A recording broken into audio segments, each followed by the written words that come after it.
that you can get assistance. Another suggestion I have is to find a photograph of yourself as a child.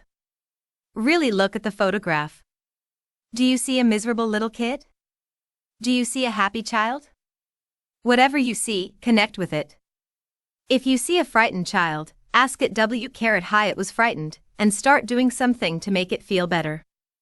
Find several photos of your younger self, and talk to the child in each photo. It helps to talk to your child in the mirror. If you had a nickname as a child, use that name. Have a box of tissues handy.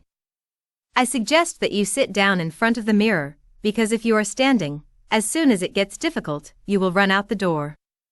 Instead, sit down with your box of tissues and start talking. Another exercise you can do is to communicate through writing. Again, lots of information will surface. Use 2 different colored pens or felt markers. With one colored pen in your dominant hand, write a question. With the other colored pen in your non-dominant hand, let your child write the answer. It's a very fascinating exercise. When you are writing the question, the adult thinks it knows the answer, but by the time you pick up the pen, loving the child within 123. With the awkward hand, the answer often comes out quite differently than expected. You can draw together too. Many of you probably loved drawing and coloring when you were little children until you were told to be neat and not to draw out of the lines. So begin drawing again. Use your non-dominant hand to draw a picture about an event that just happened. Notice how you feel. Ask your child a question, and just let it draw with the non-dominant hand and see what it shows. If you can get together with others in small core groups or support groups, you can work on these ideas together. You can all let your inner children draw pictures, then you can sit around and carefully discuss what the pictures mean. The information you receive can be surprisingly insightful. Play with your little child. Do things that your child likes to do. When you were little, what did you really like to do? When was the last time you did it? Too often, the parent inside us stops us from having fun because it's not the adult thing to do. So, take the time to play and have fun. Do the silly things you did when you were young, such as jumping in piles of leaves and running under the hose spray. Watch other children at play. It will bring back memories of the games you played. If you want more fun in your life, make the connection with your inner child and come from that space of spawn. 124 The power is within you. Tenuity and joy. I promise that you will start having more fun in your life. Were you welcomed as a child? Were your parents really glad you were born? Were they delighted with your sexuality, or did they want the opposite sex? Did you feel you were wanted as a child? Was there a celebration when you arrived? Whatever the responses are, welcome your child now. Create a celebration. Tell it all the wonderful things you would tell a little baby who was welcomed into its new life. What is it you always wanted your parents to tell you when you were a child? What was it they never said that you wanted to hear? All right, tell your child that very thing. Tell it to your child every day for a month while looking in the mirror. See what happens. If you had alcoholic or abusive parents as a child, you can meditate and visualize them as sober, gentle people. Give your child what it wants. It has probably been deprived for too long. Start visualizing the sort of life you would like to have with this child. When the child feels safe and happy, it can trust you. Ask, what do I need to do so that you can trust me? Again, you will be amazed at some of the answers. If you had parents who were not loving at all, and it's really hard for you to relate to them, find a picture of what you think a loving father or a loving mother looks like. Put the pictures of the loving parents around the loving the child within 125. Photo of yourself as a child. Create some new images. Rewrite your childhood if you must. The beliefs that you learned when you were little are still inside the child. If your parents had rigid ideas, and you're very hard on yourself, or tend to build walls, your child is probably still following your parents' rules. If you continue to pick on yourself for every mistake, it must be very scary for your inner child to wake up in the morning. What is she or he going to yell at me about today? What our parents did to us is in the past was their consciousness. We are the parents now. We are using our consciousness. If you are still refusing to take care of the little child, you are stuck in self-righteous resentment. Invariably, it means that there is still someone to forgive. So what is it you haven't forgiven yourself for? What do you need to let go of? Well, whatever it is, just let it go. If we are not giving the child praise and attention now, our parents aren't the blame. They were doing what they thought was right in that particular space and time. However, now, in the present moment, we know what we can do to nourish the child within us. Those of you who had or have a pet know what it's like to come home and have the pet greet you at the door. 126 The power is within you. Doesn't care what you are wearing. It doesn't care how old you are or if you have wrinkles or how much money you made today. The animal only cares that you're there. It loves you unconditionally. Do that for yourself. Be thrilled that you are alive and that you are here. You are the one person you are going to live with forever. Until you are willing to love the inner child, it's very hard for other people to love you. Accept yourself unconditionally and open-heartedly. I find that it is often very helpful to create a meditation to make your child feel safe. Since I was a child of incest, I invented a wonderful imagery for my little girl. First of all, she has a fairy godmother who looks just like Billy Burke in The Wizard of Oz, because that's what really appeals to her. I know that when I'm not with her, she is with her fairy godmother, and she is always safe. She also lives in a penthouse way up high, with a doorman and 2 large dogs, so she knows that no one will ever hurt her again. When I can make her feel absolutely safe, then I, as the adult, can help her to release the painful experiences. There was a time recently when I got off center and cried for 2 hours. I realized that the little child in me suddenly felt very hurt and unprotected. I had to tell her that she wasn't bad or wrong. Rather, that she was reacting to something that had happened.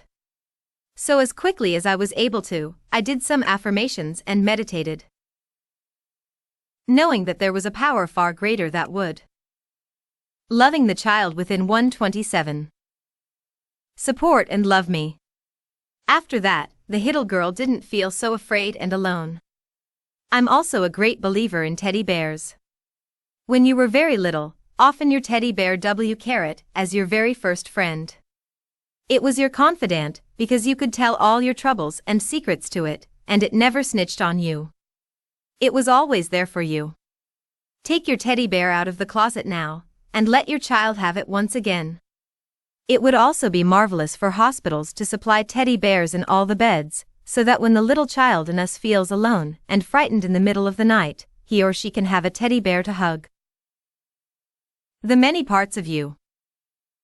Relationships are wonderful, marriages are wonderful, but the reality is, they are all temporary.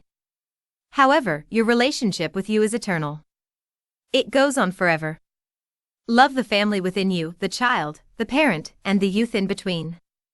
Remember that there is a teen inside you too. Welcome the teenager. Work with the teen as you work with the little child. What were all the difficulties that you went through as a teenager? Ask your teen the questions that you ask your child.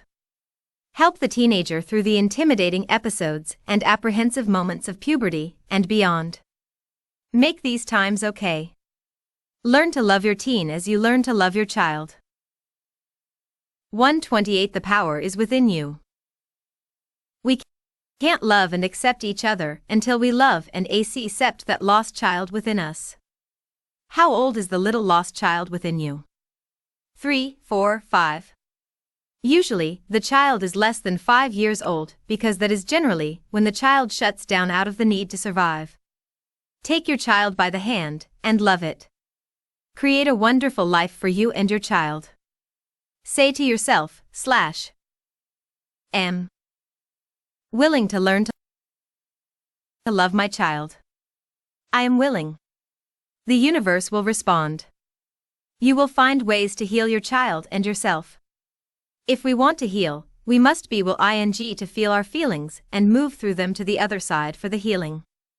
Remember, our higher power is always available to support us in our efforts. No matter what your early childhood was like, the best or the worst, you and only you are in charge of your life now. You can spend your time blaming your parents or your early environment, but all that accomplishes is to keep you stuck in victim patterns. It never helps you get the good you say you want. Love is the biggest eraser I know.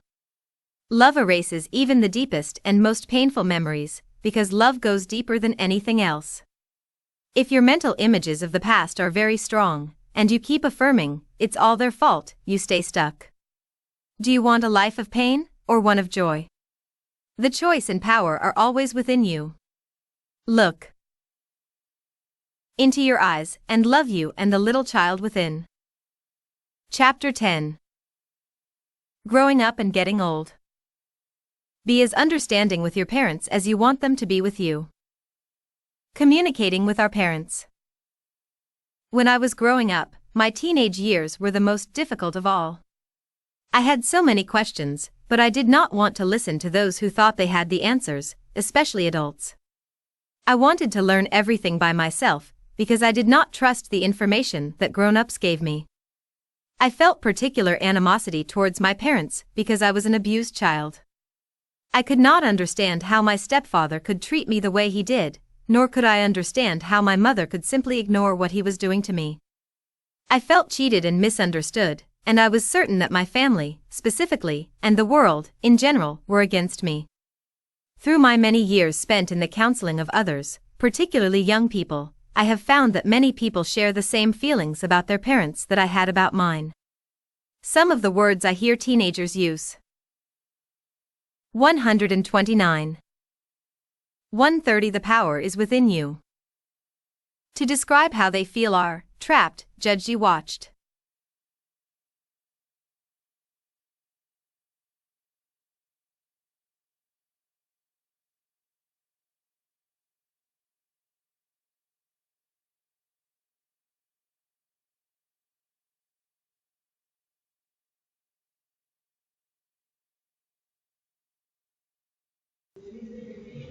And misunderstood.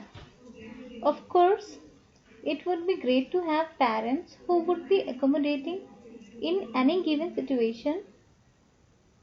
However, in most cases, that is not possible. Although our parents are merely human beings like the rest of us, we often feel that they are being unfair and unreasonable and have no understanding of what we are going through.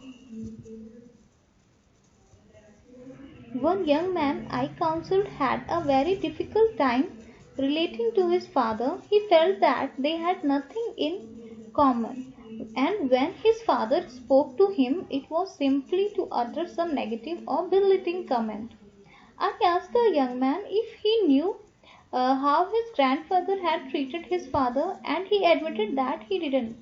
His grandfather had died before the young man was born. I suggested that he ask his father about his own childhood and how it affected him. At first, the young man was hesitant because it was uncomfortable to talk to his father without feeling he would be ridiculed or judged. However, he took the plunge and agreed to approach his father. The next time I saw him, the young man seemed more at ease. Wow, he exclaimed. I didn't realize what kind of a childhood my own father had. Apparently, his grandfather had insisted that all of his children address him as sir, and they lived by the old standard that children were to be seen but not heard. If they dared to utter one contrary word, they were severely beaten, and no wonder his father was critical.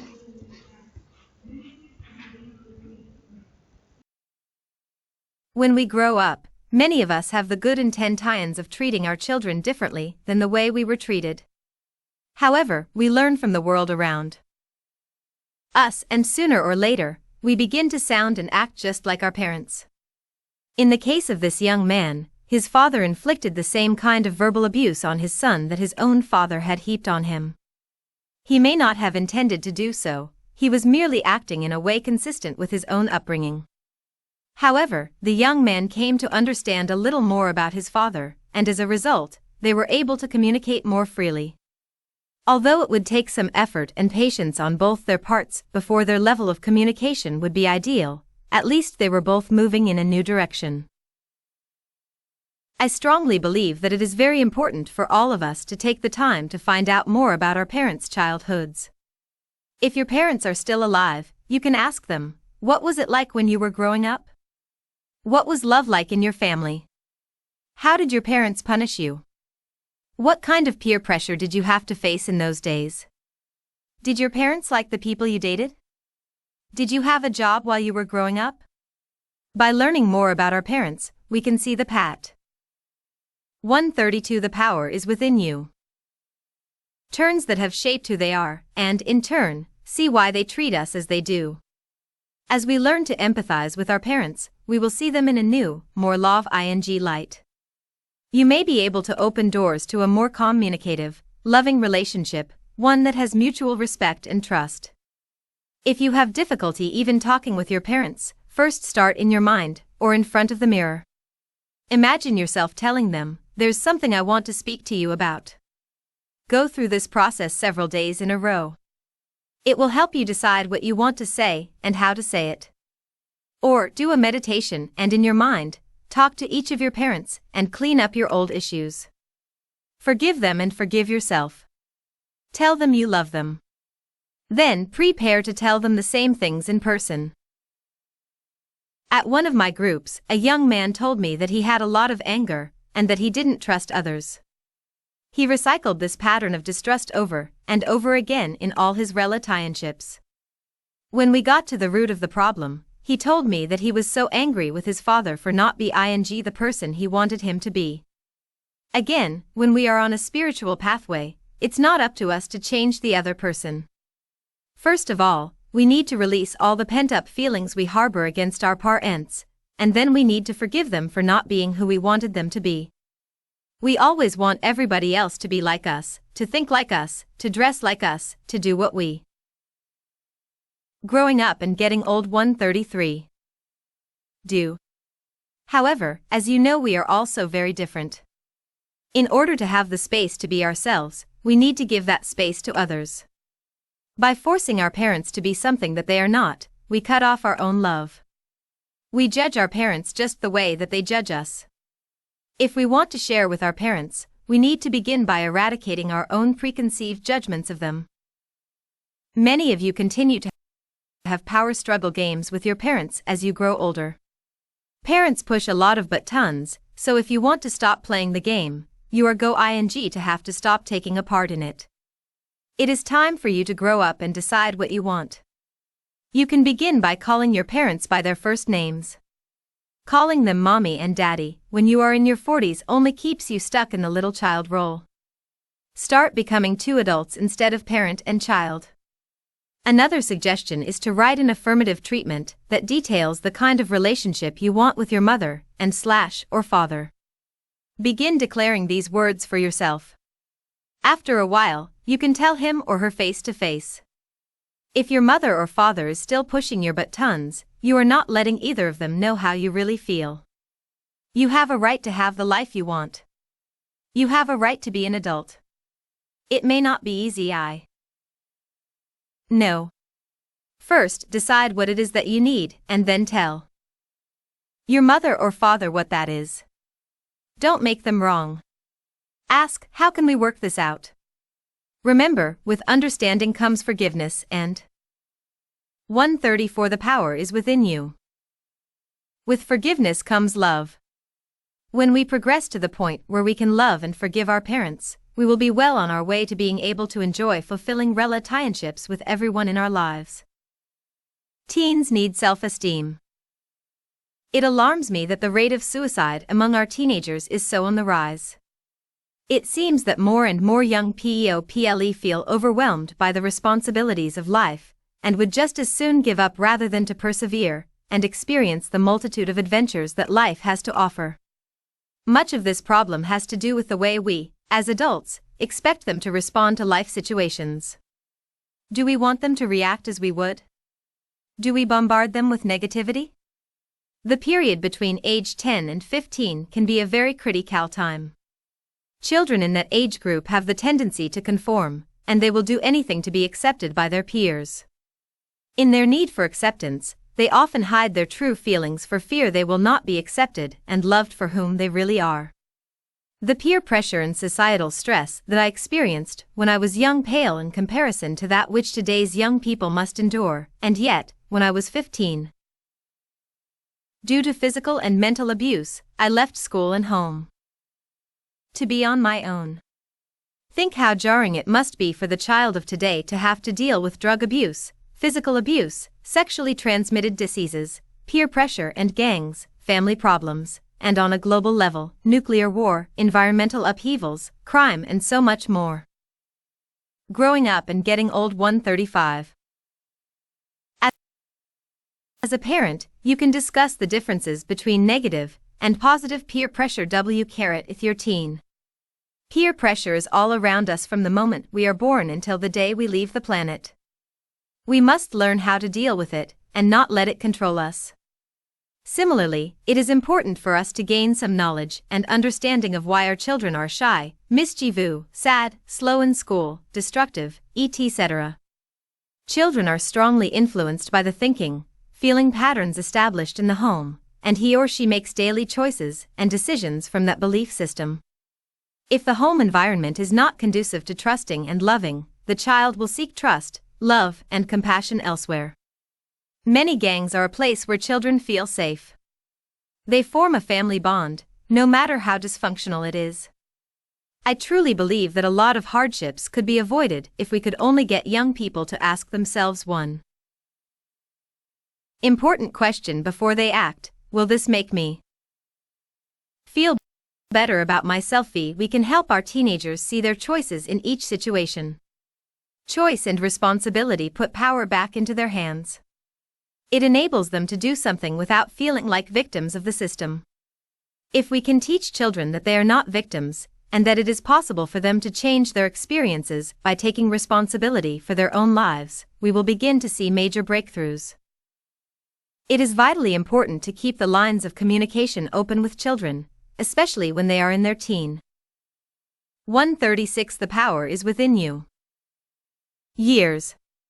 Usually what happens when children start to talk about their likes and dislikes is that they are told over and over again, don't say that.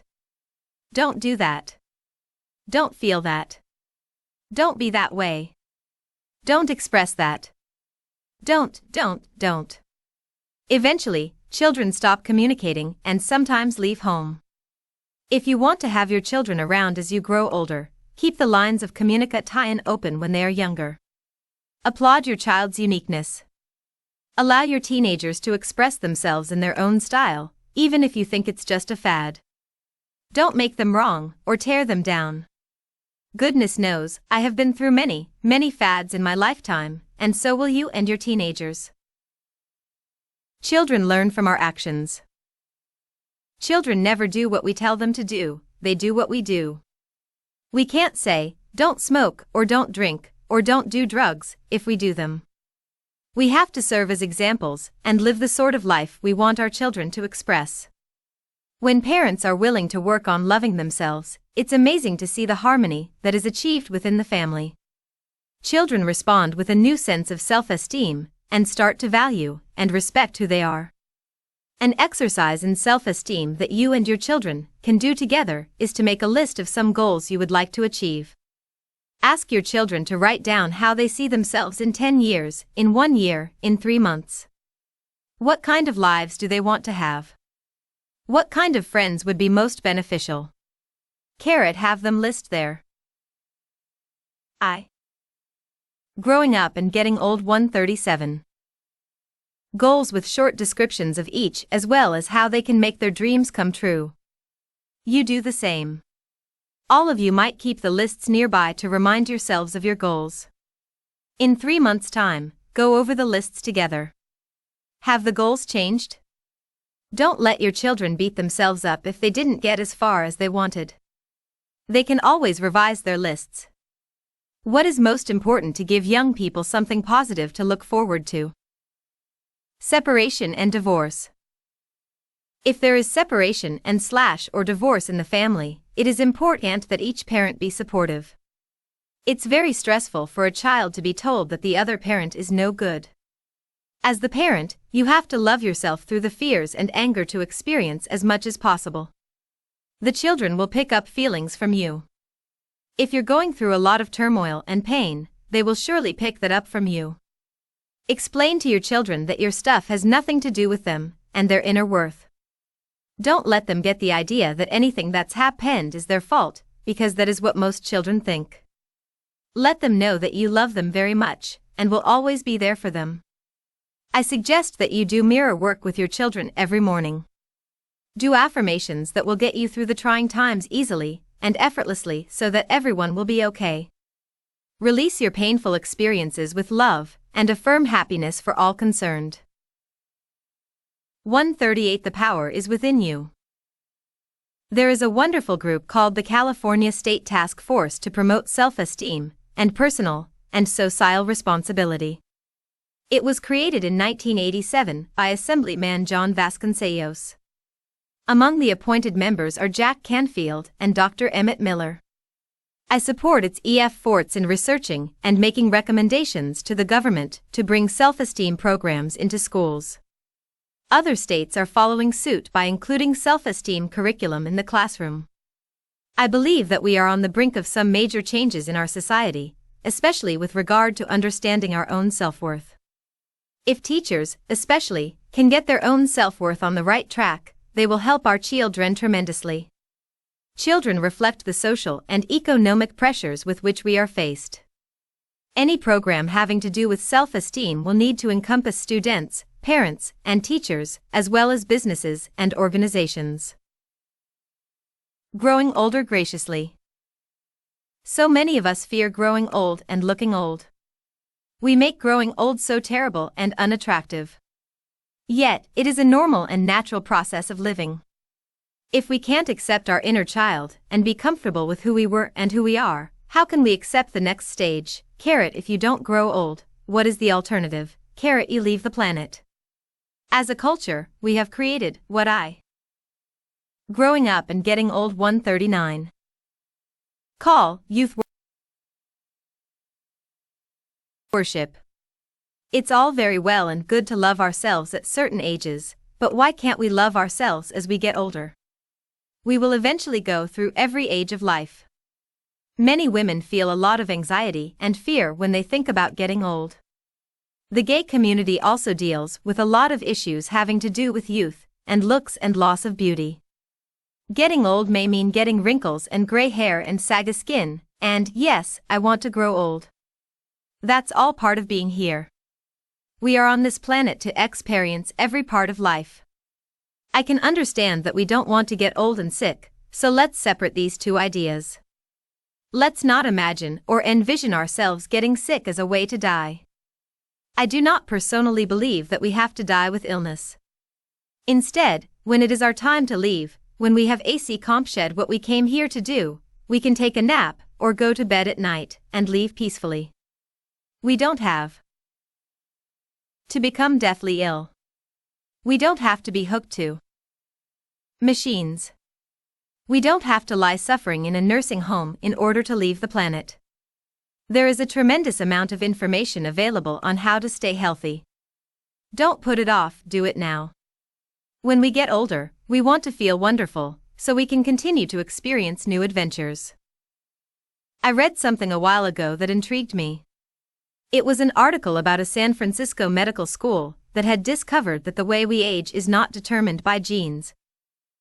140 The power is within you, but by something they call the aging set point, a biological time clock that exists in our minds. This mechanism actually monitors when and how we begin to age. The set point, or aging clock, is regulated in great part by one important factor: our attitudes toward growing old. For instance, if you believe that 35 is middle-aged, that belief triggers biological changes in your body that cause it to accelerate the aging process when you reach 35. Isn't it fascinating? Somewhere, somehow, we decide what is middle age and what is old age.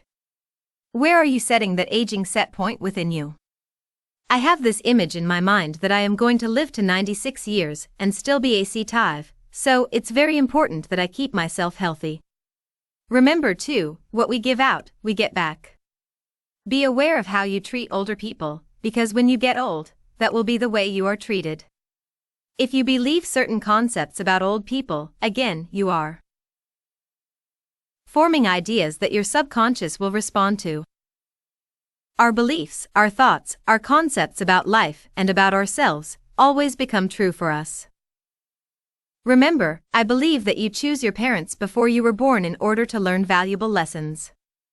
Your higher self knew the experiences that were necessary for you to proceed on your spiritual course. So whatever you came to work out with your parents, get on with it. No matter what they say or do, or said or did, you are here ultimately to love yourself. Growing up and getting old. 141. As parents, allow your children to love themselves by giving them the space to feel safe to express themselves in positive, harmless ways. Remember too, just as we chose our parents, our children also chose us. There are important lessons for all of us to work out. Parents who love themselves will find it easier to teach their children about self-love. When we feel good about ourselves, we can teach our children self-worth by example. The more we work on loving ourselves, the more our children will realize that it's an okay thing to do. Part 4. Applying your inner wisdom. All the theories in the world are useless unless there is action, positive change. And finally, healing. Chapter 11.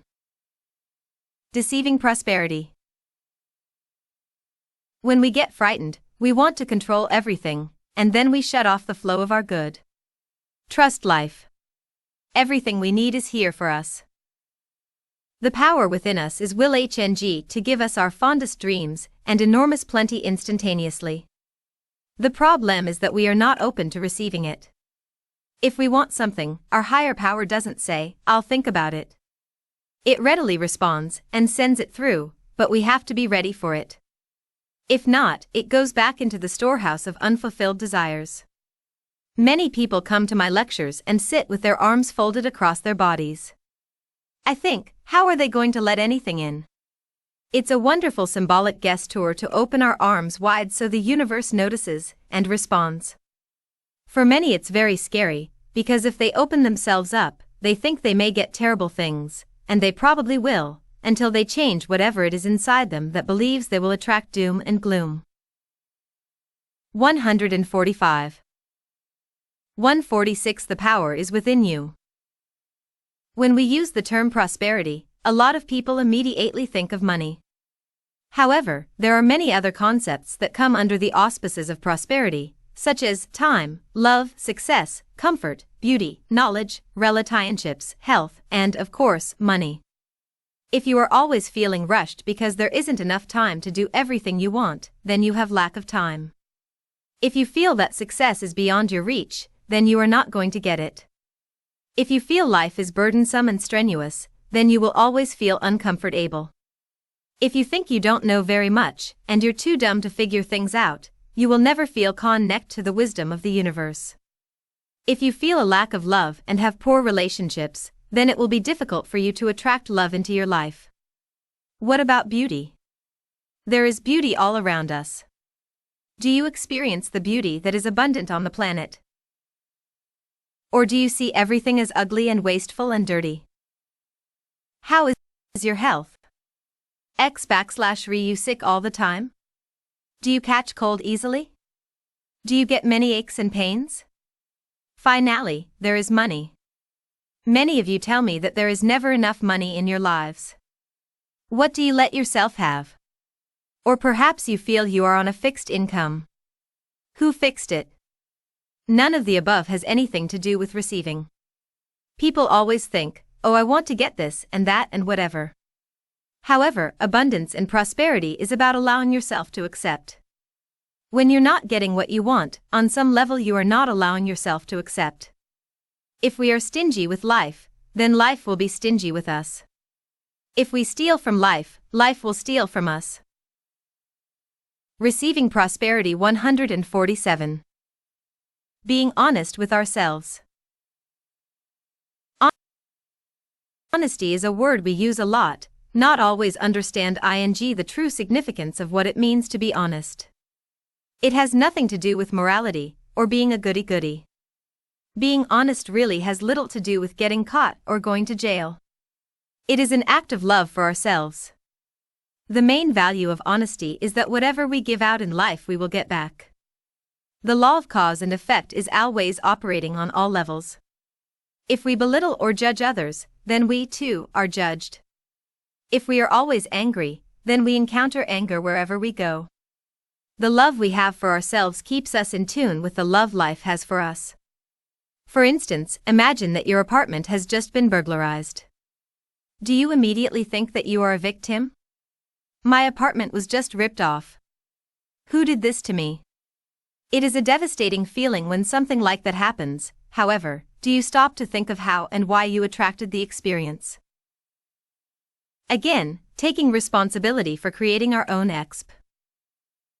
experiences is not an idea that many of us want to accept all the time, perhaps just some of the time.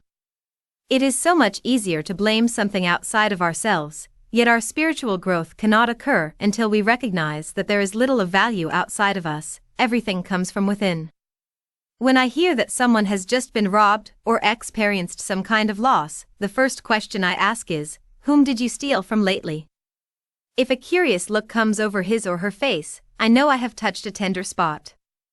When we think back to a time when we took some 148, the power is within you thing, and then think of what we lost shortly thereafter. The connection between the two experiences can be an eye-opener. When we take something that isn't ours, we almost always lose something of greater value. We might take money or some object, and then we might lose a relationship. If we steal a relationship, we might lose a job. If we lift stamps and pens from the office, we might miss a train or a dinner date.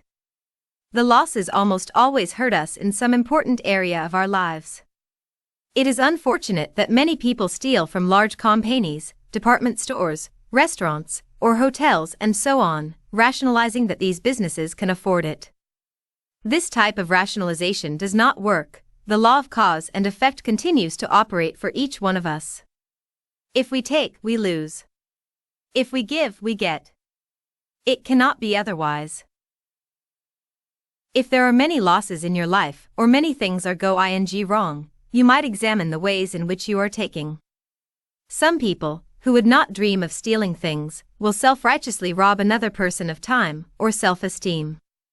Each time we make another person feel guilty, we are stealing self-worth from him or her. To be truly honest on all levels takes a great deal of self-examination and self-awareness. When we take something that does not belong to us, we are, in effect, instructing the universe that we don't feel worthy of earning, we aren't good enough, we want. 2. Receiving prosperity 149. To be stolen from, or there is not enough to go around. We believe that we must be sneaky and grab to get our good. These beliefs become effective walls around us that prevent us from experiencing abundance and joy in our lives. These negative beliefs are not the truth of our being. We are magnificent and deserve the very best. This planet is abundantly plentiful. Our good always comes to us by the right of consciousness. The work we do in consciousness is always one of refining what we say and think and do. When we clearly understand that our thoughts create our reality, then we use our reality as a feedback mechanism to let us know what we need to change next. Being absolutely honest, down to the last paper clip, is a choice we make out of love for ourselves. Honesty helps to make our lives run more smoothly and more easily. If you go to a store and they don't charge you for something you've bought and you know it, then it's your spiritual obligation to tell them so. If you are aware you call it to their attention. If you don't know it, or only realize it when you get home or 2 days later, then that is something different. If dishonesty brings disharmony into our lives, imagine what love and honesty can create.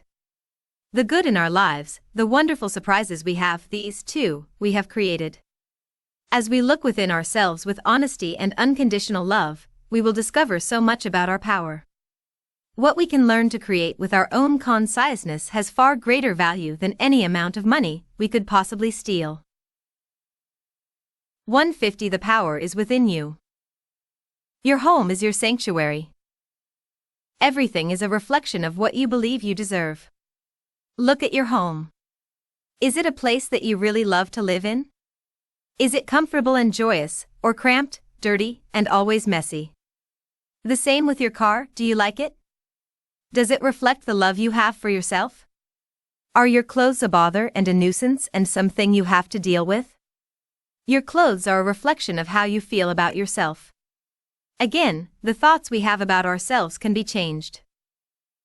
If you want to find a new home, begin by opening yourself up to finding the right place, and affirm that it is ing for you. When I was looking for a new home in Los Angeles, I couldn't believe that I would only find a Paul ing places. I kept thinking that this is Los Angeles, and it's filled with wonderful apartments, so where are they? It took me 6 months to find the one I wanted, and it was magnificent. During the time I was looking, the build ing was being constructed, and when it was finished, I found it waiting for me.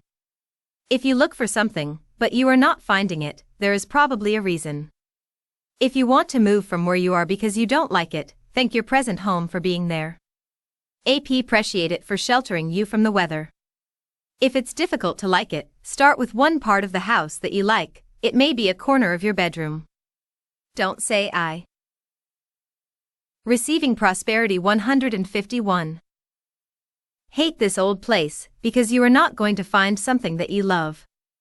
Love where you are, so you can be open to receiving a wonderful new home.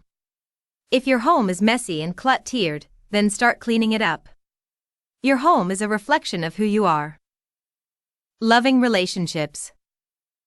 I am a great admirer of Dr. Bernie Siegel, the Connecticut oncologist, who has written Love, Medicine and Miracles. Dr. Siegel has learned much from his cancer patients, and I would like to share what he says about unconditional love.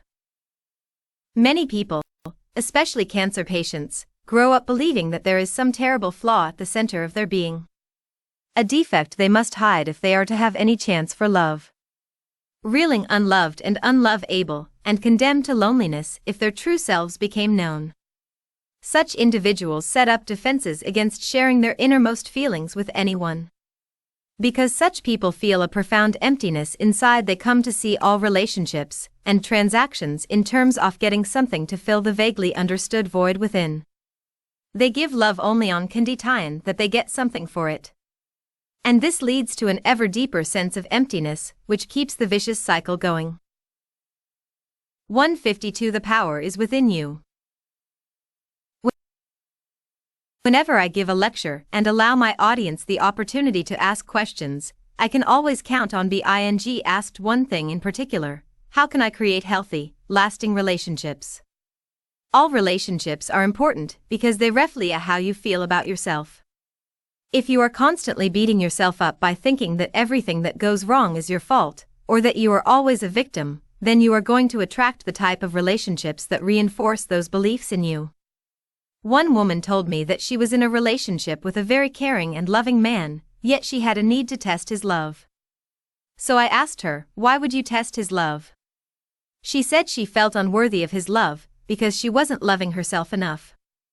So I suggested that 3 times a day she stand with her arms opened and say, I am ing to let the love in. It's safe to let the love in. Then I told her to look into her own eyes and say, I deserve. I am willing to have even if I don't deserve.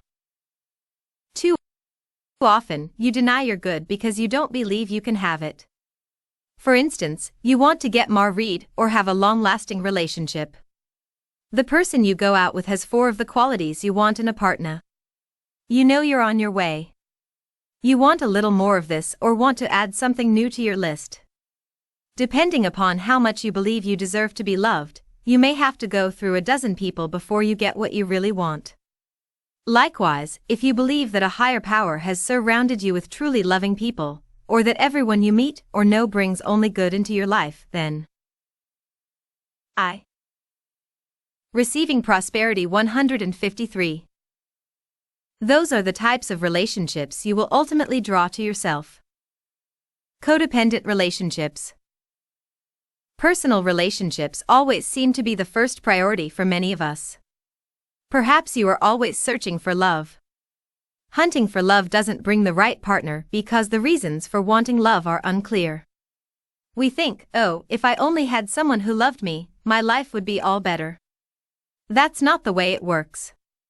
One exercise that I recommend is to write down the qualities you want from a relationship, such as fun, intimacy, open and positive communication, etc. Look at your list. Are these standards impossible to fulfill?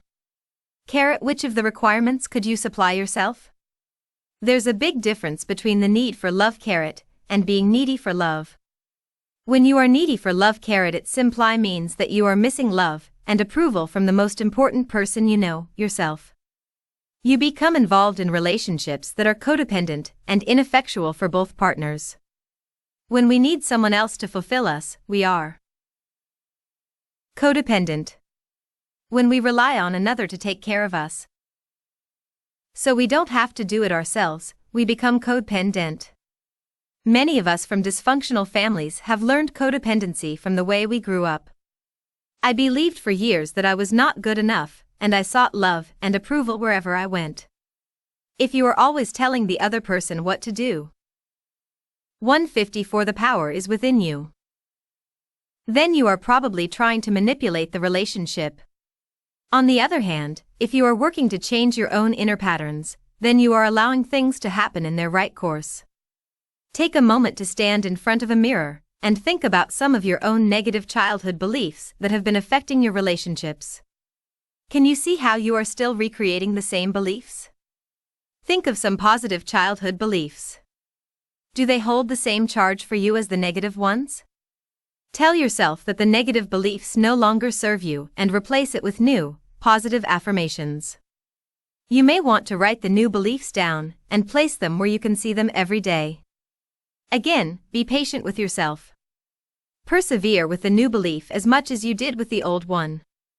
There were many times when I slipped back into old patterns before my new beliefs took root. Remember, when you are able to contribute to the full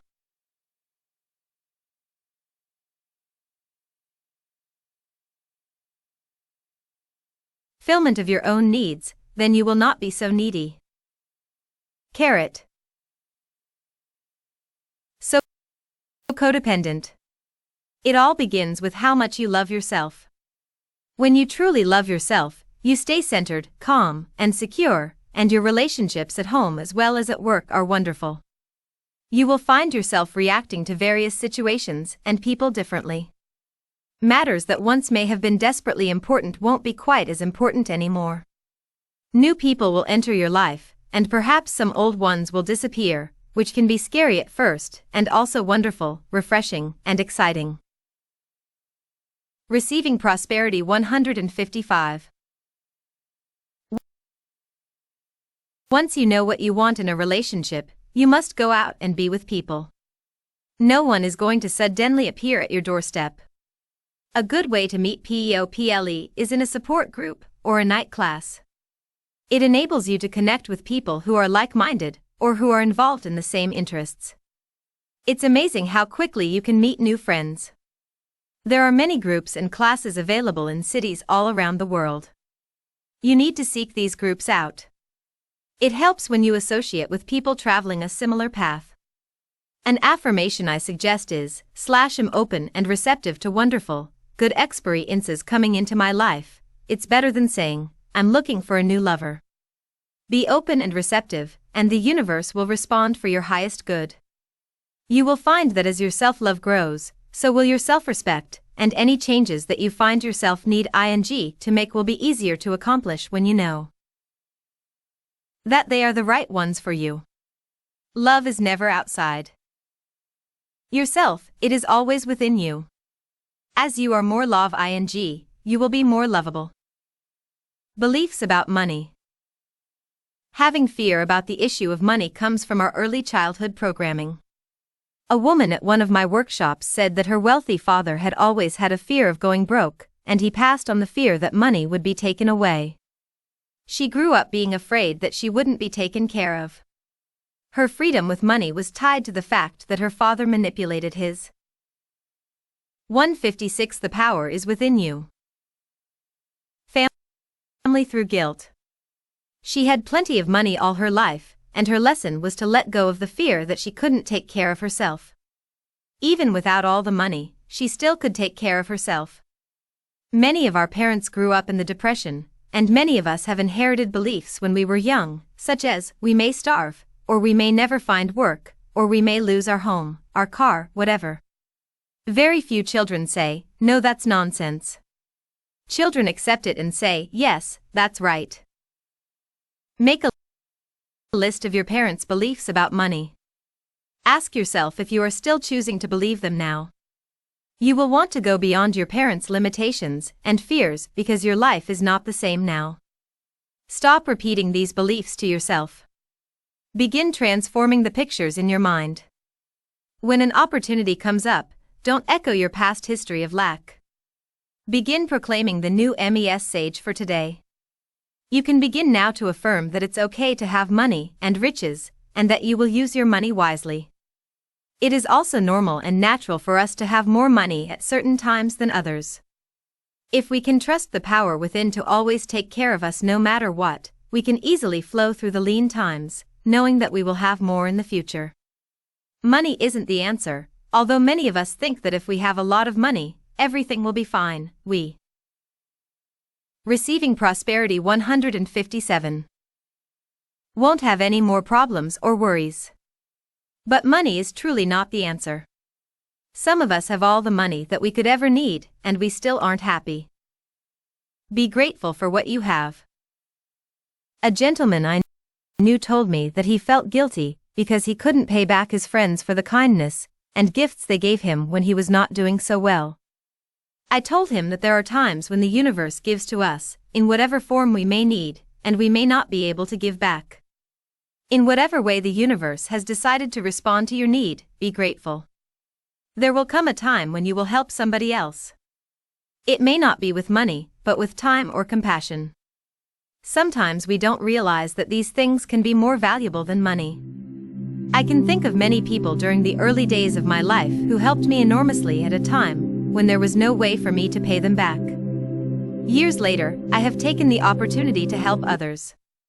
Too often we feel we must exchange prosperity. We must reciprocate. If somebody takes us to lunch, we immediately have to take them to lunch, or somebody gives us a gift, and we immediately have to buy one for them. Learn to receive with thanks. Learn to accept because the universe perceives our openness to receive as not just exchanging prosperity. Much of our problem stems from our inability to receive. We can give, but it's so difficult to receive. 158. The power is within you. When someone gives you a gift, smile and say thank you. If you say to the person, "Oh, it's the wrong size or the wrong color," I guarantee the person won't ever give you another gift. Accept graciously, and if it really isn't right for you, give it to somebody else who can use it. We want to be grateful for what we do have, so that we can attract more good to us. Again, if we focus on lack, then we will draw it to us. If we are in debt, we need to forgive ourselves, not berate ourselves. We need to focus on the debt being paid off by doing affirmations and visualizations. The best thing we can do for people who are having money problems is to teach them how to create it in conciseness, because then it's lasting. It's much more last ing than handing them some money. I'm not saying, don't give your money away, but don't give it away because you feel guilty. People seem to say, well, I have to help other people. You're a people too. You are somebody and you're worthy of prosperity. Your consciousness is the best bank account you can have. When you put in worthwhile thoughts, you will reap large dividends. Tithing is a universal principle. One of the ways to attract money into your life is to tithe. Tithing 10% of your income has long been an established principle. I like to think of it as giving back to life. When we do that, we seem to prosper more. The churches have always wanted you to tithe to them. It is one of their principal ways of gathering income. In current years, that has expanded to tithing to where you get your spiritual food. Receiving prosperity 159. Who or what has nourished you on your quest for improv ing the quality of your youth? That could be the perfect place for you to tithe. If tithing to a church or a person doesn't appeal to you, there are many wonderful non-profit organizations that could benefit others by your contributions. Investigate and find the one that is right for you. People often say, "I will tithe when I have more money." Of course, then they never do. If you are going to tithe, start now and watch the blessings flow. However, if you only tithe to get more, then you have missed the point. It must be freely given or it won't work. I feel that life has been good to me, and I gladly give to life in various ways. There is so much abundance in this world just waiting for you to experience it. If you would know that there is more money than you could ever spend, or more people than you could ever meet, and more joy than you could imagine, you would have everything you need and desire. If you ask for your highest good, then trust the power within to provide it to you. Be honest with yourself and others. Don't cheat, not even a little, it will only come back to you. The infinite intelligence that permeates all says yes to you. When something comes into your life, don't push it away, say yes to it. Open yourself to receiving good. Say yes to your world. Opportunity and prosperity will increase 100-fold. Chapter 12. Expressing your creativity. When our inner vision opens, our horizons expand. Our work is a divine expression. When people ask me about my purpose in life, I tell them that my work is my purpose. It is very sad to know that most people hate their jobs, and even worse, that they don't know what they want to do. Finding your life's purpose, finding work that you love to do, is loving who you are. Your work serves as your expression of creativity. You need to go beyond your feelings of not being good enough or not knowing enough. Allow the creative energy of the universe to flow through you in ways that are deeply satisfying to you. It doesn't matter what you do, as long as it is satisfying to your being, and it fulfills you.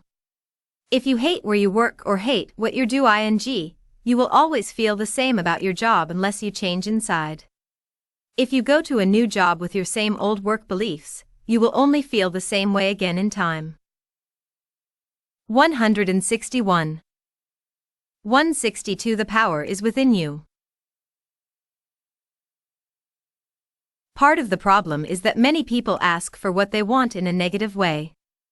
One woman had a very difficult time stating what she wanted in a positive way. She kept repeating, "I don't want this to be a part of the job," or "I don't want this to happen," or "I don't want to feel the negative energy there." Can you see that she was not declaring what she did want? We need to be clear on what we want. Sometimes it's troublesome to ask for what we want. It's so easy to say what we don't want. Start declaring what you want your work to be. My work is deeply fulfilling. I help people. I am able to be aware of what they need. I work with people that love me. I feel safe at all times. Or perhaps, my work allows me to express my creativity freely. I earn good money doing things I love.